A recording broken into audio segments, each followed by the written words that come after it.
네, 여러분 안녕하십니까? 탄소 중립 시대의 여수광양 국가산단의 재창조는 이제 더는 미룰 수 없는 과제가 됐습니다. 이에 KBC 미래포럼은 수소 허브와 그린 산단을 주제로 여수광양 국가산단을 그린 에너지, 스마트 산단으로 전환하기 위한 인프라 구축과 대책 방안을 논의하는 시간을 마련해 봤습니다. 지금부터 에너지 수소 전문가 6분께서 주제 발표를 해주실 텐데요.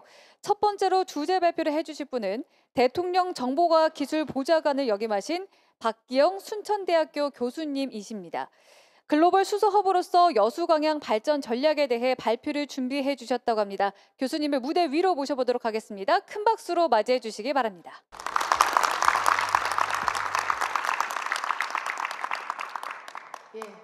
순천대학교 교수 박기영입니다. 한국 경제 성장의 근간을 이루고 있는 석유화학과 철강산업 중심의 여수 광양 국가산업단지를 글로벌 수소 허브로 발전시키기 위한 전략을 말씀드리도록 하겠습니다. 탄소 중립 사회를 위해서 수소가 가장 필요한 분야는 중화학공업 분야입니다. 인화성 공기인 수소는 산소와 반응해서 물을 만들기 때문에 라부아지에가 하이드로젠, 즉 수소라고 명명을 했습니다. 수소를 이용한 내연기관이 1804년에 발명되었고 또 물 분해 후 생성된 수소가 산소와 반응해서 전류를 생성시키는 연료전지도 1839년에 개발되어서 소형 객차를 작동시켜 열, 빛, 전기 등이 상호 전환됨을 확인했습니다. 그러나 이러한 세계적인 발명품들은 사람들의 관심을 끌지 못했고 산업혁명의 결과로 화석연료의 사용은 폭발적으로 증가했습니다. 그러나 기습적인 폭우, 대홍수, 최악의 산불로 전 세계가 기후변화를 넘어 지금 기후위기 시대로 접어들었습니다. 이산화탄소의 급증으로 홀로세 다음에 새로운 지질 시대로서 1950년부터 인류세를 시작하게 되었습니다. 비교적 기후변화로 인한 피해가 덜한 온대 지역에 위치한 한국이지만 한국도 역시 기후위기에서 벗어날 수는 없었습니다. 한국의 기온은 1980년에서 2000년까지 20년간의 기온에 비해서 최근 10년간 0.9도씨가 상승했습니다. 최근 10년간 폭염 일수와 열대야 일수도 많이 증가했습니다. 파리 기후변화 협약에서 산업혁명 이후 2100년까지 기온 상승을 1.5도씨로 유지하기로 한 것에 비교해 보면 한국의 기온 상승은 상당히 높은 편입니다. 한국은 2050년까지 탄소 중립을 달성하겠다고 선언하고 법률도 제정한 결과 온실가스 총 배출량은 최근 다소 감소하는 추세입니다. 그러나 한국은 제조 비중이 높은 에너지 다소비형 산업 구조를 갖고 있어서 온실가스 배출을 줄이기 쉽지 않은 결과로 산업 분야의 배출 비중은 오히려 증가하고 있습니다. 온실가스 배출 감소에 대한 국제사회의 강제력은 탄소 국경 조정 제도, 알리백 등을 통해 기업에게 부여되므로 기업의 경쟁력을 유지하기 위해 산업 분야의 온실가스 감축은 더욱 중요해졌습니다.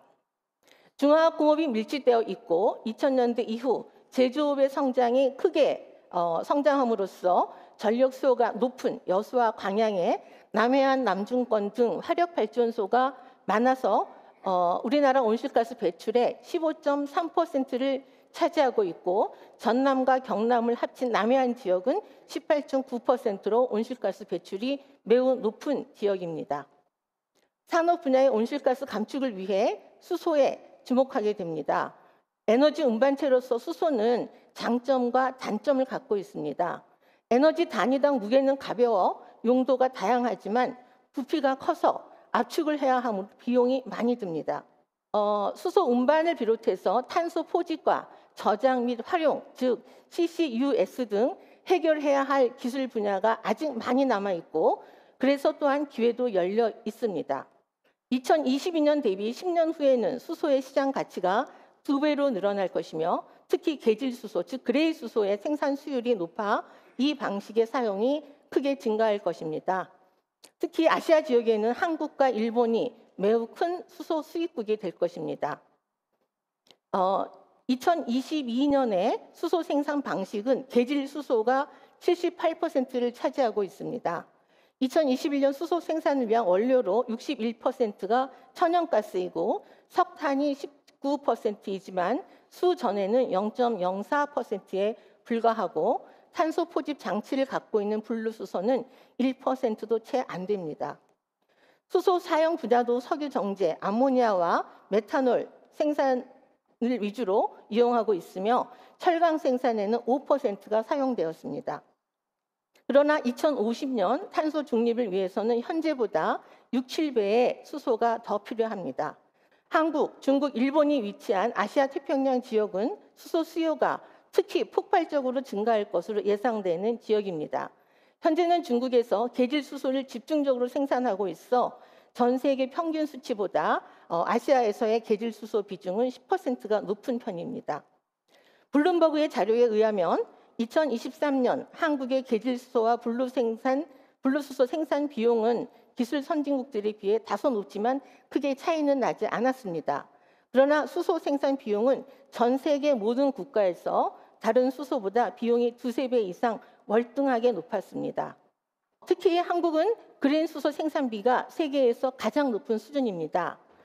2030년을 예측한 자료에서 보면 여러 국가에서 그린 수소 생산비가 크게 낮아져서 계질 수소보다도 낮으며 기술 선진국 대부분의 국가에서 그린 수소가 블루 수소보다 생산비가 낮아질 것으로 예측되었습니다. 그럼에도 불구하고 한국은 그린 수소와 블루 수소의 생산비가 비슷해지겠지만 계질 수소보다는 그린 수소가 1.5배 비용이 높았고 수소 생산비가 세계에서 가장 높을 것으로 예상되었습니다. 일본도 한국과 수소 상황은 유사합니다. 골드만삭스의 분석에 의하면 일본은 그린 수소를 호주에서 암모니아로 수입했을 때 가장 경제적이라고 합니다. 한국도 일본과 유사한 상황일 것입니다. 산업 구조적 특성으로 아시아 태평양 지역은 수소 수요가 크게 증가할 것이며 많은 양을 크게 수입에 의존할 수밖에 없으므로 글로벌 수소 산업의 핫스팟이 될 것입니다. 이에 한국은 수소 수입 국가로서의 위치를 적극적으로 활용할 필요가 있습니다. 수소 수요가 집중되어 있고 디지털 활용이 뛰어난 한국과 일본 지역에서 이제 여수 광양의 광양만권이 글로벌 수소 허브로 발전할 수 있어야 합니다. 여수 광양 국가산단이 탄소 중립 산단으로 재창조할 수 있도록 기후위기 시대, 에너지 대전환의 시대에 광양만권을 글로벌 수소 허브로 발전시킬 것을 제안합니다. 수소의 생산, 운송, 저장, 소비, 경매 및 금융상품 등 다양한 요소들을 통합한 플랫폼으로 발전할 수 있도록 수소은행을 설치할 것을 제안합니다. 현재 EU에서도 논의 중에 있습니다. 지역 기업들이 수소 경제에 앞장설 수 있는 협력을 위해서 남해안 남중권 저탄소 협약을 구축하고 COP33 유치도 추진해야 할 것입니다. 또한 글로벌 수소 허브 및 기후기술 프로젝트를 구축하고 이 공유제와 통합발전소를 통해서 분산에너지 활성화 특별법이 곧 시행될 예정인데요. 이 법을 적극 활용하고 기업의 RD100과 무탄소 전환을 적극 지원해야 할 것입니다. 수소 경제로의 전환에 전라남도, 남해안권이 빠르게 참여해서 수소 경제의 글로벌 중심지로 재창조될 것을 희망해 봅니다. 세계에서 가장 녹색으로 성장하는 지역 여수와 광양, 전라남도에서 탄소 중립의 미래를 완성할 것을 제안합니다. 감사합니다.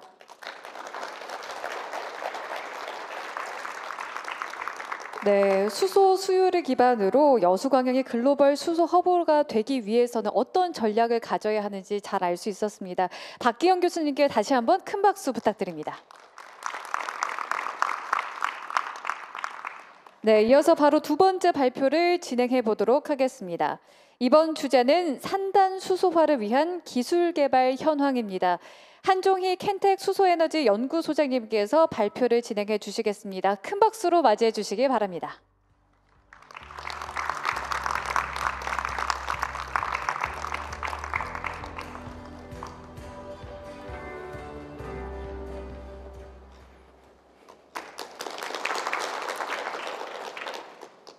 안녕하십니까. 저는 한국에너지공과대학 수소에너지연구소의 한종희입니다. 무엇보다도 이런 자리를 마련해 주신 관계자 여러분들께 대단히 감사드립니다. 오늘 저는 수소 단지의 무탄소화를 위해 필수적인 요소인 수소화에 대해서 어떤 기술이 어떻게 이루어지고 개발되고 있고, 그리고 어떻게 우리가 이러한 것들을 이용하는지에 대해서 소개해 드리려고 합니다. 파리 기후 조약 이후에 거의 모든 국가들이 탄소 중립에 대한 활동을 적극적으로 하고 있습니다. 특히 미국과 EU 중심으로 한 선진국에서는 인플레이션 감축법 또는 탄소 국경세를 통해서 자국에 수출하는 제품을 수출하는 기업들의 탄소 감축을 강제하고 있습니다. 또한 민간 기업들도 RE100이라는 캠페인을 통해서 자발적으로 탄소 감축을 적극적으로 실현하고 있습니다. 따라서 우리나라의 산업도 탄소 감축, 나아가서는 탄소 중립을 달성해야지만 미래 경쟁력을 유지할 수 있다고 생각합니다.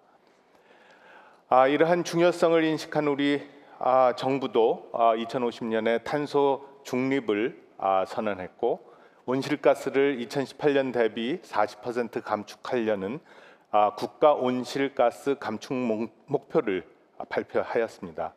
이후 많은 노력을 하고 있습니다. 그래서 아까 박기영 교수님 말씀하신 바와 같이 최근 들어서 온실가스의 배출량이 우리나라에서는 조금씩 줄어들고 있습니다. 하지만 우리나라의 온실가스 감축 목표를 달성하기 위해서는 우리는 아직 더 먼 길을 가야 합니다. 그럼 산업단지의 탄소 감축을 위해서 수소는 어떤 일을 하고 있는지 한번 좀 더 구체적으로 살펴보겠습니다. 재생에너지는 간헐성을 가지고 있습니다. 즉, 에너지 수요와 무관하게 에너지를 생산하고 있습니다. 그래서 수소는 전기로부터 생산되는 수소를 활용해서 필요한 때 필요한 곳에서 전기 에너지로 다시 만들어서 전환될 수 있습니다. 따라서 수소는 재생에너지의 간헐성을 보완할 수 있습니다. 또한 잘 아시다시피 수소차, 수소버스, 수소철도뿐만 아니라 산업용 지게차, 중장비 이런 것에 차세대 모빌리티의 연료로도 사용될 수 있습니다. 무엇보다도 화학 공정에서는 이미 수소를 많이 사용하고 있는데, 지금 사용하는 수소는 탄소 배출과 함께 생산이 됩니다. 따라서 우리가 탄소 배출 없는 수소로 지금 현재 사용되는 수소를 대체하면 우리가 탄소 중립에 한 걸음 더 다가설 수 있습니다. 이 오른쪽에 있는 그러한 구성도를 보시면 산업단지에서 어떻게 수소화를 통해서 탄소 감축을 할 수 있는지의 구성도를 나타냅니다. 보시는 바와 같이 산업단지에서 우리가 주로 사용하는 에너지는 재생에너지입니다. 이 재생에너지를 우리가 수소로 전환해서 우리가 필요한 때 필요한 곳에 사용해서 에너지원, 열원 또는 원료로 사용하는 이러한 구성으로 되어 있습니다. 따라서 저희가 재생에너지뿐만 아니라 수소를 공급하는 인프라를 까는 게 우리 산업단지의 가장 핵심적인 내용이라고 생각합니다. 그럼 산업단지 수소화를 위해서는 어떤 기술들이 필요한지 아주 간단하게 설명드리도록 하겠습니다. 첫 번째는 수소 생산 기술입니다. 우리가 깨끗하게 지금 현재는 탄소 배출과 함께 수소를 생산하고 있는데요. 탄소 배출 없이 깨끗하게 수소를 생산하는 기술을 가져야 되겠고요. 그리고 두 번째는 수소를 전기로 전환하는 수소 발전 기술입니다. 또한 수소를 직접 공정 원료로 사용해서 탄소를 줄이거나 필요한 원료 물질로 전환하는 기술, 그리고 수소를 저장해서 필요처까지 운송하는 기술, 이러한 기술들이 필요합니다. 수소를 원료로 직접 사용하거나 다른 화학 물질로 전환하여 원료로 사용하는 기술들은 아주 많은 종류가 있습니다. 그러한 직접 수소를 사용하는 공정 중에 대표적인 것이 수소 환원 제철이고요. 탄소 배출 없이 제철 공정으로 우리가 아주 중요하게 봐야 되는 그러한 공정이라고 생각합니다. 또한 수소를 화학 연료로 전환하는 기술은 이전에 제가 덴마크 스키베 단지에서 활용하는 그러한 기술인데요. 아직 상용화된 기술은 아니지만 앞으로 여수산단을 중심으로 한 화학 공장에 꼭 확보되어야 하는 기술이기 때문에 많은 관심이 필요한 것으로 판단됩니다. 앞으로 우리가 사용하는 에너지의 대부분은 재생에너지에 의존할 겁니다. 하지만 우리나라보다 더 좋은 자연 환경이 있는 나라에서 더 값싸게 재생에너지를 생산하게 될 거고요.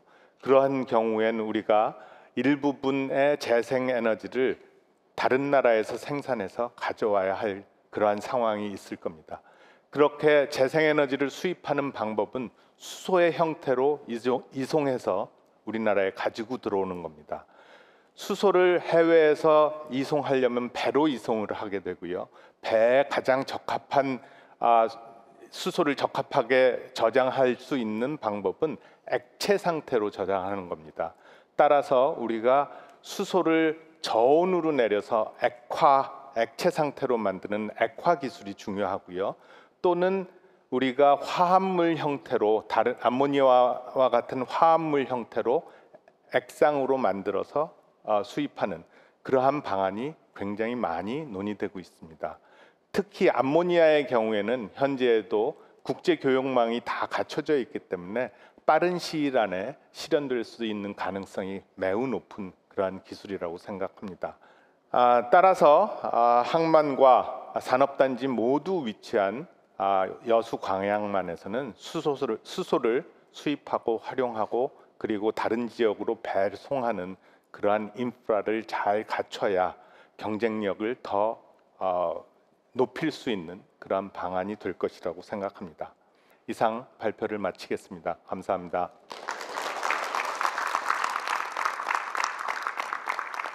네, 산단 수소화를 위한 기술 개발 현황을 주제로 발표를 해주신 한종희 소장님께 다시 한번 큰 박수 부탁드립니다. 네, 계속해서 세 번째 발표를 진행해 보도록 하겠습니다. 조주익 포스코홀딩스 수소사업 팀장님께서 포스코그룹 수소사업 전략에 대해서 발표를 준비해 주셨다고 합니다. 힘찬 박수로 맞이해 주시기 바랍니다.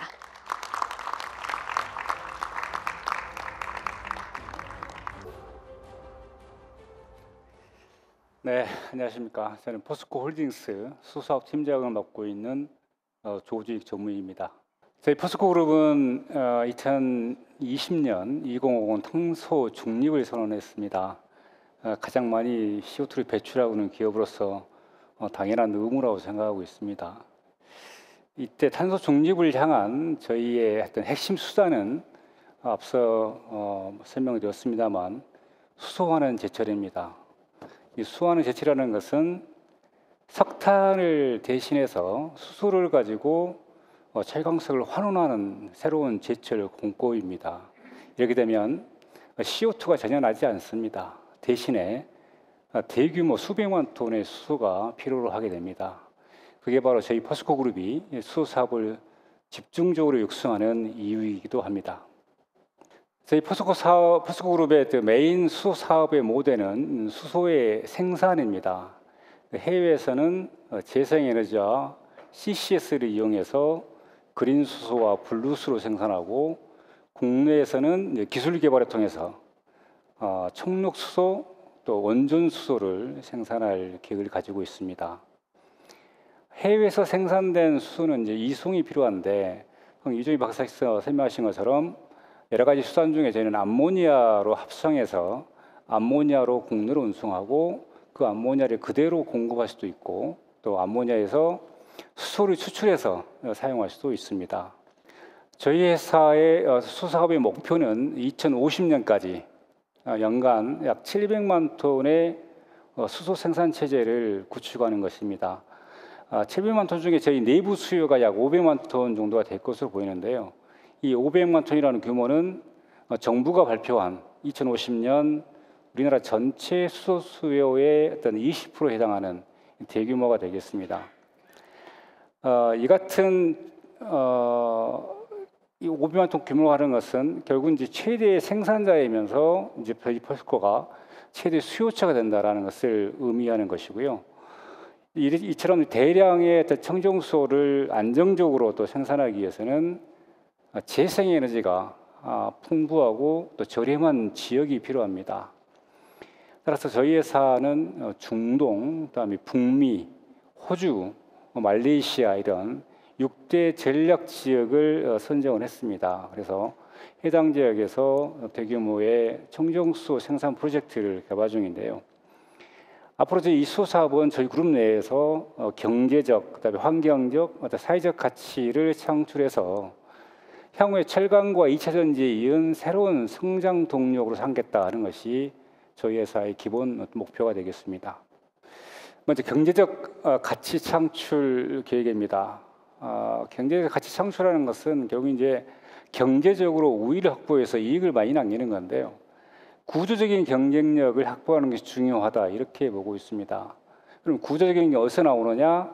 입지에서 나온다. 수소는 재생에너지가 싼 지역이 결국은 구조적으로 경쟁력을 가질 수밖에 없다고 지금 보고 있습니다. 그래서 저희는 그 입지 선점에 나서고 있는데요. 재생에너지가 굉장히 좋은 부지, 그다음에 블루수로 생산하기 위해서는 CCS가 굉장히 용이하고 대량화할 수 있는 그러한 지역을 선점해 나갈 계획이 있습니다. 그 지도에서 이제 보시면은 6대 전략 국가가 표시되어 있는데요. 이 지역을 중심으로 해서 현재 약 10개 정도의 그린과 블루수소 프로젝트를 개발 중에 있습니다. 그래서 2030년까지는 약 50만 톤, 2040년까지는 300만 톤의 어떤 생산 체제를 구축해 나갈 계획이 있습니다. 다음은 환경적 가치 창출 계획입니다.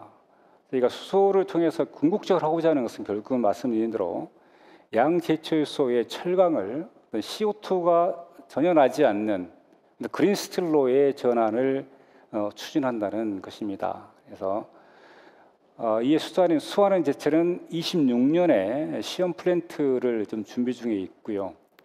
30년에 100만 톤 규모의 실증 플랜트, 그다음에 34년부터 본격 상용화 돼가지고 광양과 포항에 있는 저희 이제 고로들이 있는데 좀 강도가 있는데 단계적으로 철거가 되고 수완의 제철 설비로 교체가 될 예정에 있습니다.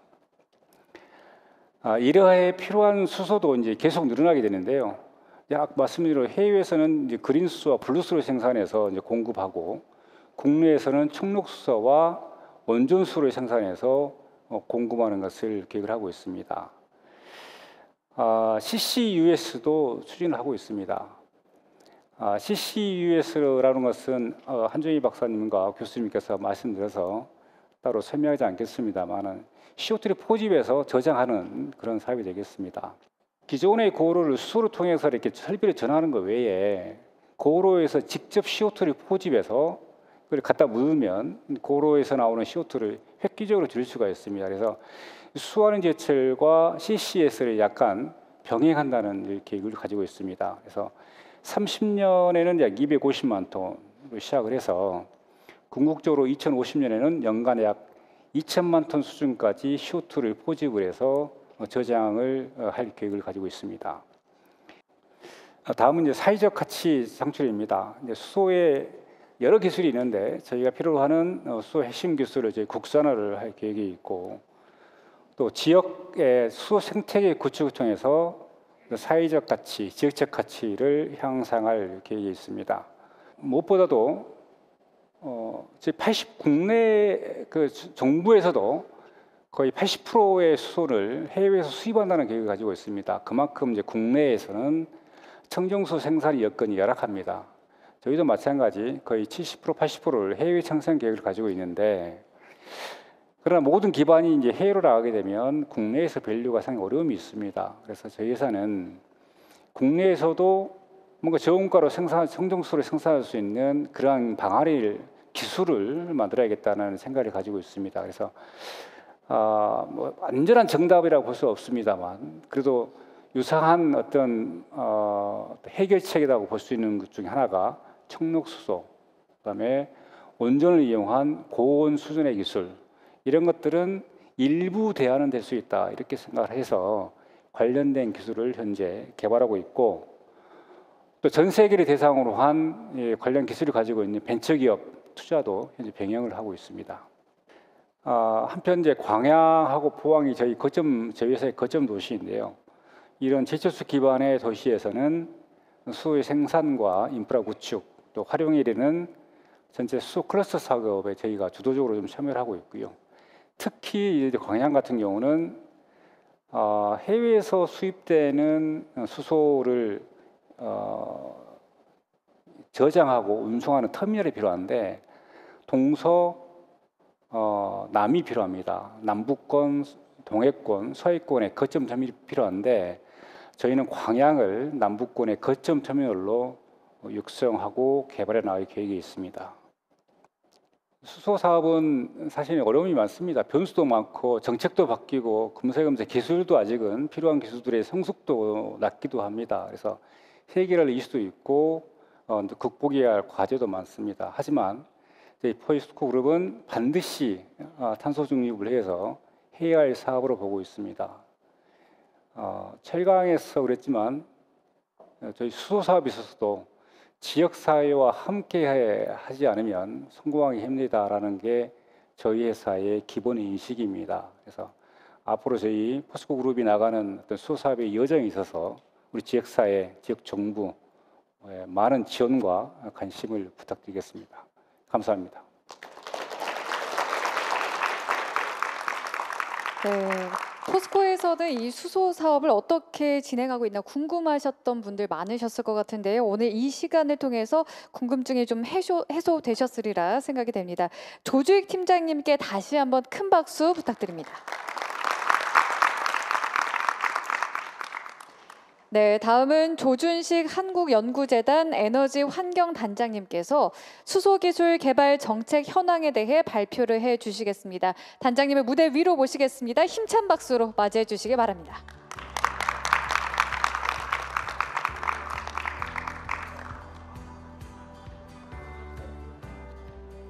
안녕하세요. 저는 한국연구재단에서 에너지환경단장을 맡고 있는 조준식입니다. 저는 오늘 정부에서 진행 중인 이런 수소 관련된 정책들이 어떠한 것들이 있는지 간략히 좀 요약을 좀 해드릴 수 있도록 설명을 좀 드릴까 합니다. 예, 현재 인간이 산업활동을 통해서 배출하는 이산화탄소의 배출량은 2022년을 기준으로 보면 약 370억 톤의 이산화탄소를 매년 배출하고 있는 것으로 알려져 있습니다. 이 숫자를 0으로 만드는 것이 앞으로 우리가 해야 할 일일 것 같습니다.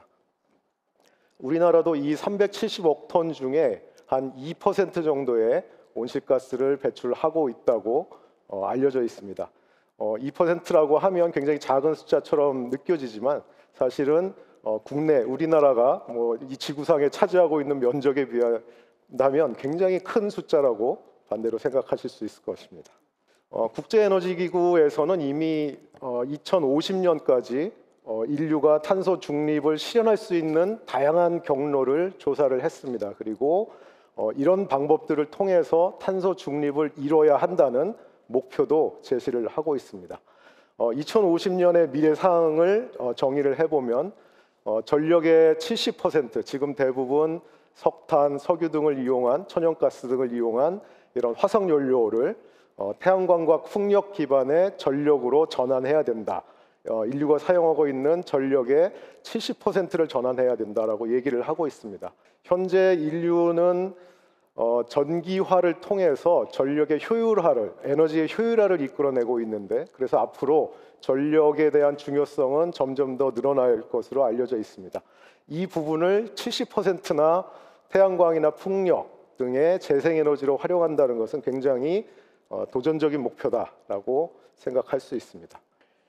예, 국제기구에서는 앞서 말씀드린 바대로 굉장히 다양한 전력, 산업, 건물 이런 분야에서의 에너지 그리고 이산화탄소에 대한 감축 방안을 제시를 하면서 어떤 얘기를 했냐 하면 수소는 탄소 중립을 이루는 시나리오에 있어서 굉장히 가장 중요한 퍼즐이다라고 제시를 했습니다. 앞서 설명해 주신 바와 같이 수소는 이 자체로도 에너지원으로 사용할 수 있고 또 하나의 중요한 역할은 보급이 확대될 재생에너지를 저장할 수 있는 간헐성이라는 단어도 나왔는데 이 간헐성을 상쇄시켜 줄 수 있는 굉장히 중요한 저장의 수단이다라고 제시를 했습니다. 그 외에도 이 저장을 한 수소를 통해서 에너지가 이동할 수 있는 이동 수단이라고 또 제시를 했습니다. 그래서 수소는 직접적인 에너지원, 저장 그리고 이동의 캐리어 매체로서의 중요성이 이미 부각되고 있습니다. 2050년에는 수소는 총 전체 에너지 소비의 약 10% 정도를 차지할 것으로 예상이 되고 있습니다. 현재는 약 0.1%라는 굉장히 미약한 부분을 차지하고 있지만 이 수소 에너지를 통해서 최종 에너지 소비의 상당량을 커버할 수 있을 것이다라고 제시를 하고 있고 이를 통해서 총 약 600억 톤 규모의 CO2가 누적 감축이 될 것이다라고 제시를 하고 있습니다.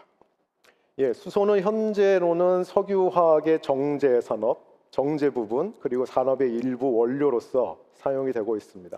하지만 앞서 쭉 발표해 주신 대로 산업에서 좀 더 확대될 것이고 또 연료전지 자동차와 같은 수송 부분에서도 확대되고 수소 혼소 발전 또는 전소 발전, 암모니아까지를 포함한다면 암모니아 혼소 발전까지 에너지 발전 쪽에서도 굉장히 많은 어떤 에너지원으로서 사용될 것으로 예상이 되고 있습니다. 현재 20년을 기준으로 보면 약 9,400만 톤의 수소가 사용되고 있는데 이것은 이제 2050년이 되면 약 5억 2천만 톤의 수소가 필요할 것으로 예상이 되고 있습니다. 이 수소는 앞으로의 에너지원으로서의 굉장히 중요한 역할을 할 것이고 또 하나로서는 이런 수소를 생산하고 유통하고 활용하는 부분에 있어서 수소 경제라는 이름에 굉장히 큰 우리가 의미를 갖고 있습니다. 그래서 국내외에서 이 수소 경제로 우리의 인간의 어떤 경제 모습을 바꾸기 위한 큰 계획을 현재 진행 중에 있고 여기에 필요한 것은 이 수소를 만드는 또는 유통하고 활용하는 어떤 핵심 기술들 그리고 여기서부터 나오는 새로운 산업들이 각 국가에서 굉장히 중요한 역할을 할 것이다라고 생각을 하고 미국이나 일본, 유럽, 우리나라까지 굉장히 이 수소에 관련된 주요 정책들을 만들고 있습니다. 미국 같은 경우는 최근에 하이드로전 샷이라는 굉장히 도전적인 1kg의 수소를 만드는데 1불의 그린 수소 생산을 하는 비용으로 저감하겠다라는 굉장히 도전적인 목표 제시를 하고 있습니다. 국내의 경우도 세계 최초로 수소법을 제정을 했습니다. 이 수소라는 것을 가지고 관련된 법을 만드는 세계 최초의 국가가 됐고요. 이 수소법을 기반으로 이 수소법을 이행하는 새로운 이행 계획들도 지금 발표를 하였습니다. 대표적인 것이 수소경제 이행 기본 계획입니다. 이것은 국내 세계적인 최초의 법정 기본 계획이고요. 탄소 중립의 핵심 수단으로서 청정 수소 경제의 청사진을 확립했다라는 의미를 가지고 있습니다. 여기에는 크게 4대 전략이 있고 15개의 핵심 과제가 있습니다. 그리고 이런 과제들을 통해서 2050년에 우리가 도달해야 되는 청정수소의 생산량 그리고 어떤 방식으로 이런 것들을 운용할 것인가 하는 상세한 목표들도 함께 제시를 하고 있습니다. 수소와 관련된 각 부처에서도 주요한 이런 이행 기본 계획에 맞추는 미래 전략들을 지금 수립 중에 있습니다.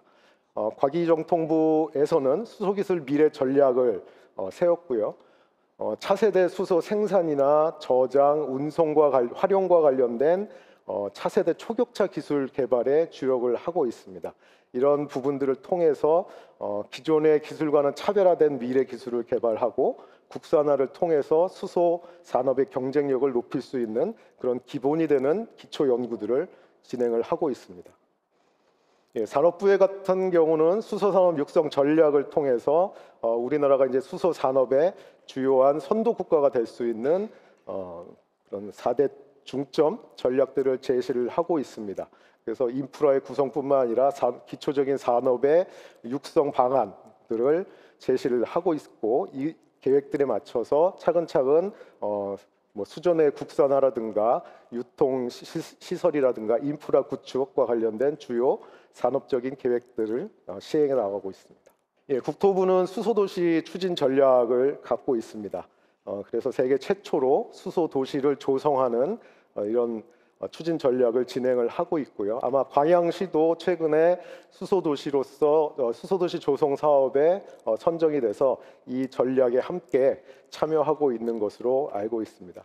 이런 수소도시 전략의 핵심은 수소에 대한 국민들의 인식을 제고하는 동시에 여기서 필요한 기술들은 과기부나 산업부가 마련하는 새로운 기술들을 접목해서 우리의 기술로서 수소 도시를 완성시킬 수 있는 이런 모습들을 구현을 하고 있습니다. 2050년 수소는 말씀드린 대로 우리의 주요한 에너지원이 되면서 앞으로 미래 산업의 중요한 핵심 산업군이 될 것입니다. 지금의 반도체 디스플레이를 넘어서 새로운 화학 산업의 핵심으로 일어설 것으로 기대가 되고 있고요.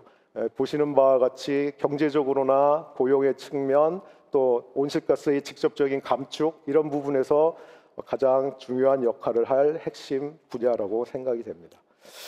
제가 오늘 시간 관계상 굉장히 자세한 얘기들을 해드릴 수는 없었고요. 정부가 이런 다양한 정책 또 전략 수립을 통해서 이 수소를 얼마나 중요시 생각하고 있고, 또 이것들을 국민의 삶의 질을 향상시키는 수단으로서 고려를 하고 있는지, 이 부분들에 대해서 간략히 설명을 드렸습니다. 제 설명은 이상 마치도록 하겠습니다. 감사합니다. 네, 수소 기술 개발 정책 현황을 주제로 한 네 번째 발표까지 들어봤습니다. 조준식 단장님께 다시 한번 큰 박수 부탁드립니다. 네, 이번에는 이재우 해양수산과학기술진흥원 책임연구원님께서 항만에서의 탄소 중립과 수소 수송선 개발 동향에 대해 발표를 해 주시겠습니다. 뜨거운 박수로 맞이해 주시기 바랍니다.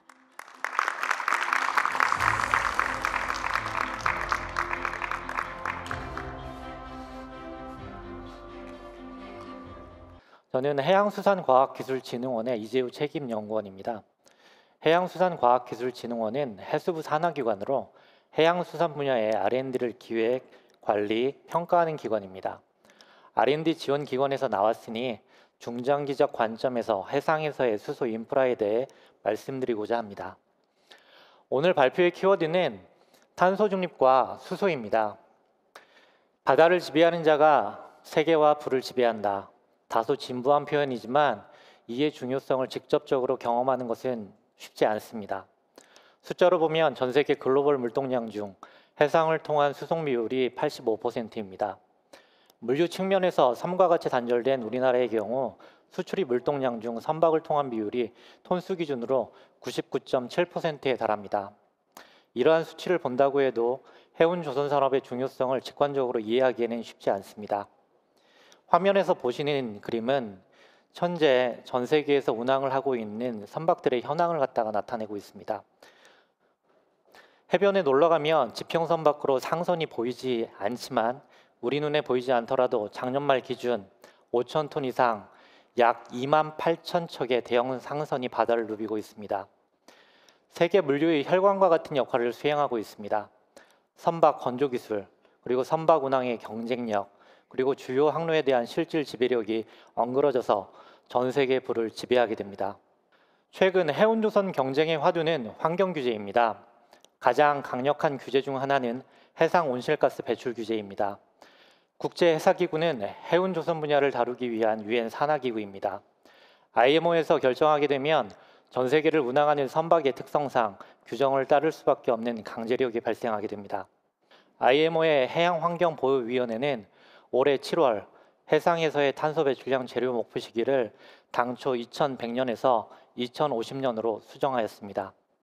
단계적으로는 2008년 대비 2030년 20% 감축, 2040년 70% 감축을 목표로 하고 있습니다.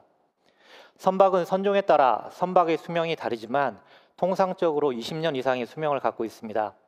LNG 수송선의 경우에는 건조 후 35년 이상 운항되기도 합니다. 이러한 선박의 운항 기간을 고려하면 온실가스 배출 규제는 현재 대응해야 하는 긴급한 사항이라 할 수 있습니다. 어떤 방식으로 연료가 생산되느냐에 따라 연료별 탄소 배출 계수가 변경될 것입니다. 탄소가 포함되지 않은 수소의 경우에도 어떠한 경로로 생산되었는지 중요한 시대가 다가오고 있습니다. 수소는 탄소를 포함하지 않고 있습니다. 연소하면 열과 물만이 나옵니다.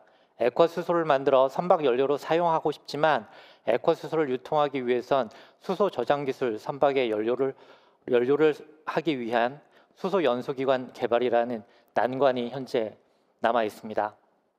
전기를 이용하여 수소를 생산하고 수소를 직접 사용하거나 암모니아로 조합하여 사용할 수 있습니다. 수소와 이산화탄소를 메탄올을 섞으면 탄소 중립 연료로 만들 수도 있습니다. 연료 생산 과정에 탄소를 흡수하고 사용 과정에서 배출하여 탄소 중립 연료를 만드는 것입니다. 메탄올의 경우에는 탄소 흡수량과 배출량이 1톤당 약 1.4톤으로 기존 전통 화석 연료인 마린가스 오일의 절반 이하이기에 유망한 선박용 연료로 예측이 되고 있습니다. 해외에서 수소를 들여오면 항만을 통해 공급될 수밖에 없습니다. 선박에 선박유를 공급하는 것을 벙커링이라고 합니다. 액화수소를 벙커링하는 방법은 3가지 방법이 있을 수 있습니다. 소량의 액화수소를 갖다가 소형 선박에 벙커링을 하는 것은 튜브 트레일러를 통해서 항만에서 가능합니다. 그리고 대형 선박에 공급하기 위해서는 소형 벙커링선, 벙커링선은 급유선이라고 볼 수 있습니다. 벙커링선을 이용해 십투식 방식이 가능합니다. 그리고 다른 방식으로는 항만의 로딩독을 이용하여 선박에 직접 벙커링하는 방법이 있을 수 있습니다. 전 세계에서 우리나라 벙커링 시장 규모는 약 2% 정도입니다. 세계 1위는 싱가포르로 약 17%이고 로테르담이 약 6% 정도입니다. 우리나라 벙커링 시장 규모는 약 7위 수준으로 중요한 시장 중 하나라 할 수 있습니다. 액화수소 벙커링에 관련된 액화수송선, 그리고 인수기지, 벙커링선, 선화역 설비 등이 모두 항만에서 이루어지기 때문에 항만이 수소 공급의 허브가 될 수밖에 없습니다. 각 인프라 구성 요소를 보면 튜브 트레일러를 제외하고는 모두 넘어야 할 기술적, 경제적 장벽이 높게 존재하고 있습니다. 수소 항만 허브를 통해 이를 장기적으로 극복해 나가야 하는 과제들입니다. 이제는 수소 수송선에 대하여 말씀드리고자 합니다. 도대체 그럼 수소 수송선은 언제 수소를 실어 나르게 될 수 있을까요? 수소 수송선이 건조되어서 상업적으로 가치 있게 운항되기 위해서는 선박 건조 기술, 그리고 선박 건조 및 운영에 관한 안전 규정이 기반이 되어 해상 수소 경제성이 모두 확보되어야 합니다. 건조 기술에 있어서는 마이너스 253도의 액화수소를 저장할 수 있는 대형 화물창 기술의 개발이 관건입니다. 마이너스 253도의 액화수소는 열교환을 통해 증발가스가 발생하여 화물이 줄어들게 됩니다. 최소한의 화물 손실로 우리나라에서 하역하는 것이 가능해야 합니다. 액화수소의 경우 현재 증발가스 비율이 어느 정도인지 명확하게 나와 있지 않습니다. 증발가스를 안정화시키기 어렵다면 증발가스를 모두 선박에서 필요로 하는 에너지원으로 사용하면 된다는 컨셉도 대안으로 제시가 되고 있습니다. LNG선의 발전을 갖다가 한번 살펴보면요, LNG선이 1990년대 초반 상업적인 사이즈인 12만 5천 루베급으로 건조되었을 당시 1기화율은 0.15%였습니다. 기술 발전을 통해 2000년대 0.1%, 그리고 현재는 약 0.07%에 이릅니다. 1기화율 0.15%가 증발되면 10일 운항 시 약 1.5%의 화물이 사라지게 됩니다. 17만 4천 루베급의 LNG, 지금 현재 시장에서 일상적으로 사용되고 있는 선박의 크기입니다. 이러한 화물 가격이 LNG 기준으로 했을 때는 한 척에 실을 수 있는 화물 가격이 약 3,600만 달러 정도가 됩니다. 근데 10일 정도 운항을 해서 약 1.5%의 화물이 증발하는 경우 약 54만 달러 정도의 화물이 공중으로 사라지게 됩니다. 그만큼 1기화율이라고 하는 부분을 갖다가 최소화하는 부분, 단열 기술이 이 LNG 수송선을 건조하는 데 있어서 키가 된다라고 볼 수 있겠습니다. 액화 수송선을 건조하기 위해서는 가스선에 관련된 국제 기준이 개정되어야 합니다. 이 기준은 가스 연료에 관한 기준인 IGF 코드와 그리고 액화가스 운반선에 관련된 IGC 코드입니다. 우리나라도 해양수산부에서 대표단을 구성하여 우리나라 해운조선 산업의 이익을 기술 규정에 반영하기 위해 노력하고 있습니다. 마지막 조건으로 해상 액화수소의 수송 경제성이 확보되어야 합니다. 시뮬레이션을 통해서 비교를 해보면 선박의 크기를 갖다가 대형화시키는 부분이 수소를 갖다가 해상으로 수송하는 데 있어서 가장 효과적인, 그러니까 선박의 크기를 갖다가 크게 했을 경우 수송비가 가장 빠르게 떨어지는 그런 결과를 보여주고 있습니다.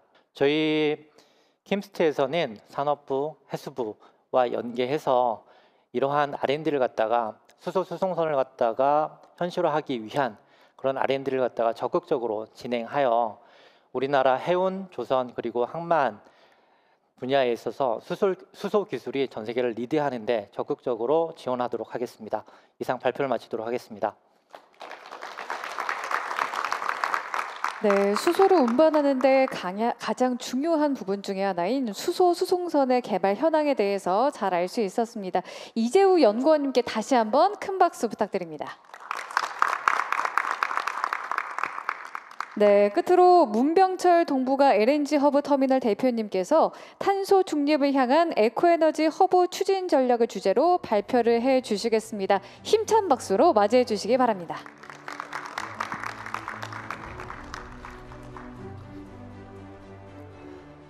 네, 안녕하십니까. 방금 소개받은 주식회사 동부가 LNG 허브터미널의 문병철 대표이사입니다.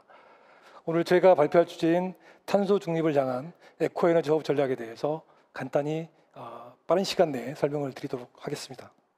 2015년 파리 협정 196개국이 참여한 파리 협정에서 보듯이 모든 국가들, 글로벌 국가들의 정책 목표는 탈탄소가 되어 있고 우리나라도 그에 근거해서 2021년 NDC 상향 조정을 하고 이번 정권에 들어와서 탄소중립 기본법 제정 그리고 탄소중립 녹색성장 기본계획 수립 등을 통해서 정책 적극적으로 추진하고 있다고 했습니다. 특히 국가 탄소중립 녹색성장 기본계획 부분별 감축 정책이 우리 산단, 이웃산단에 큰 영향을 미치게 될 텐데 네 가지 종류가 크게 영향을 미칠 거라고 봅니다. 첫 번째는 전환, 즉 에너지 생산 분야에 있어서 무탄소 전원을 확대하고 재생에너지를 확대하는 정책. 산업 분야에 있어서는 온실가스 감축 기술을 고도화하고 기술 개발을 해내고 배출권을 고도화하는 정책.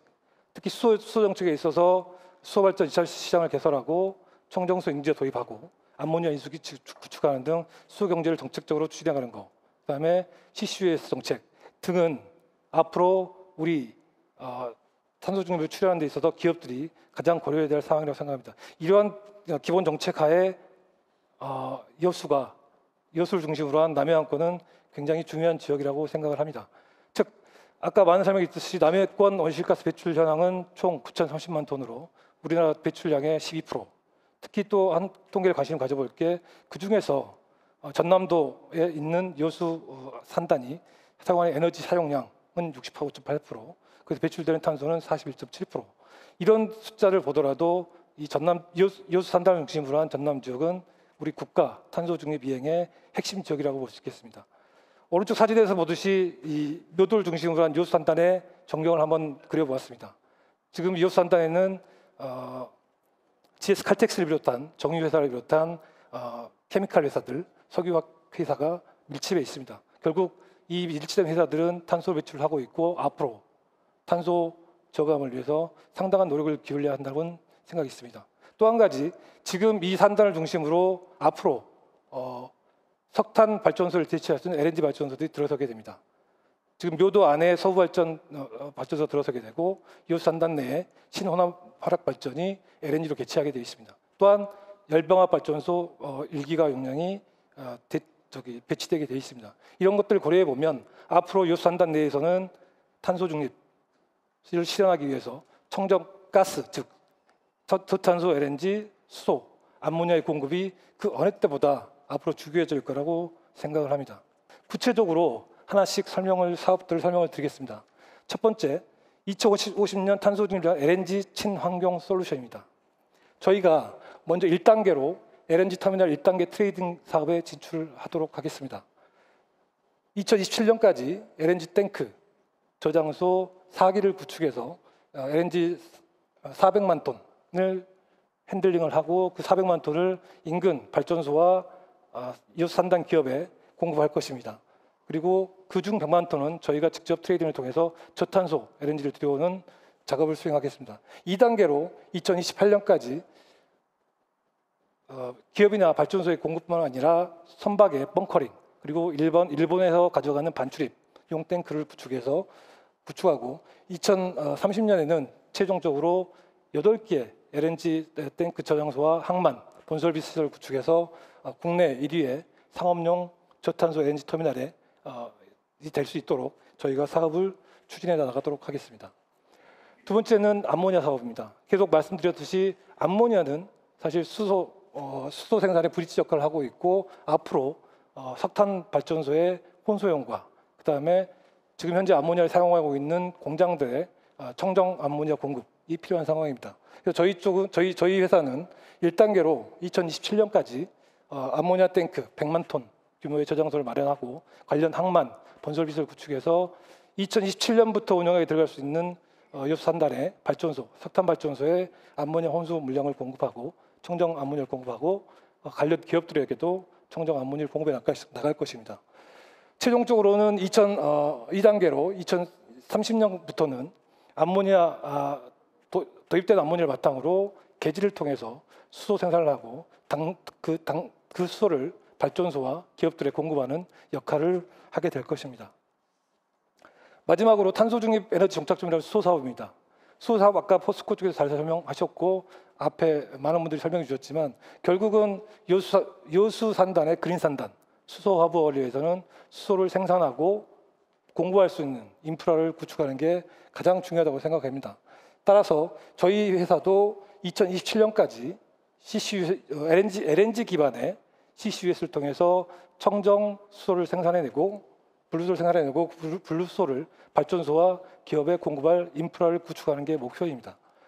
마지막 2단계로는 결국은 글로벌 파트너십을 구축해서 청정수를 생산하고 이 수소를 이 여수산만뿐만이 아니라 남해 권역 전체로 확대시켜서 공급하는 걸 목표로 하고 있고 마지막으로는 이 여수산단과 필요한 최종 물량 60만 톤을 저희가 생산을 해서 공급할 사업 계획을 가지고 있습니다. 저희가 하고 있는 사업은 방금 말씀드린 LNG, 암모니아, 수소 외에도 기업들이 여수산단 기업들이 생산 과정에서 발생한 CO2 포집을 통해서 저희가 CO2 액화터미널을 만들어서 해외에 보내는 저장소 역할을 하게 될 것이고 다음에 이 LNG 기반의 냉열 기반의 냉열 산업단지 그리고 데이터 센터 유치 등을 통해서 자원이 버려지지 않고 쓰여질 수 있도록 만들어갈 예정입니다. 그다음에 저희 LNG 허브 터미널, 즉 에코 에너지 허브는 이 여수산단에 그치지 않고 이 배관망과 운송 수단을 이용해서 그림에 있는 화동, 삼천포 여기까지 쭉 이어서 결국은 남해권 전역에 있어서 저희 이 허브에서 청정가스가 공급이 되고 그 가스 공급을 통해서 이 남해권 전체가 탄소 중립을 실현내는 그것을 목표로 계속해서 저희가 사업을 추진 중에 있습니다. 저희가 오늘 저희 사업 추진 전략을 많이 소개해드렸는데 사실 이 추진 전략을 가지고 이 사업은 저희 단독으로 추진할 수 없기 때문에 많은 기업들의 투자와 정부 유관기관의 지원을 이끌어내기 위해서 많은 사업 IR들을 하고 있습니다. 그래서 앞으로 저희가 이 전남 지역에서 저희의 사업 목표를 구체적으로 그려나가고 격려와 지원을 받는 데 있어서 많은 노력을 할 예정입니다. 앞으로도 저희 동북아 LNG 허브 터미널 추진하고 있는 사업에 대해서 많은 지원과 격려를 당부드립니다. 감사합니다. 네, 마지막 발표를 진행해 주신 문병철 대표님께 다시 한번 큰 박수 부탁드립니다. 네, 주제 발표를 해주신 6분의 전문가들께도 다시 한번 감사를 드립니다. 다시 한번 큰 박수 부탁드립니다. 여수광양 국가산단이 수소 허브 그리고 그린 산단으로 발전하기 위해서는 인프라 구축과 규제 개선, 기술 개발과 투자 등 앞으로 풀어야 할 과제가 많은데요. 미래 산업을 이끌 주역이 되기 위해 지금의 위기를 기회로 바꿔나가는 지혜를 이 여수광양 국가산단에서 이제는 보여줘야 할 때가 아닌가 싶습니다. KBC 미래포럼은 여수광양 국가산단이 탄소 중립과 수소 경제를 선도하는 핵심 산단이 되는 그날까지 앞으로도 지혜를 한데 모아서 발전시켜 나갈 계획입니다. 그럼 이것으로 2023 KBC 미래포럼을 마치도록 하겠습니다. 긴 시간 함께 해주셔서 고맙습니다.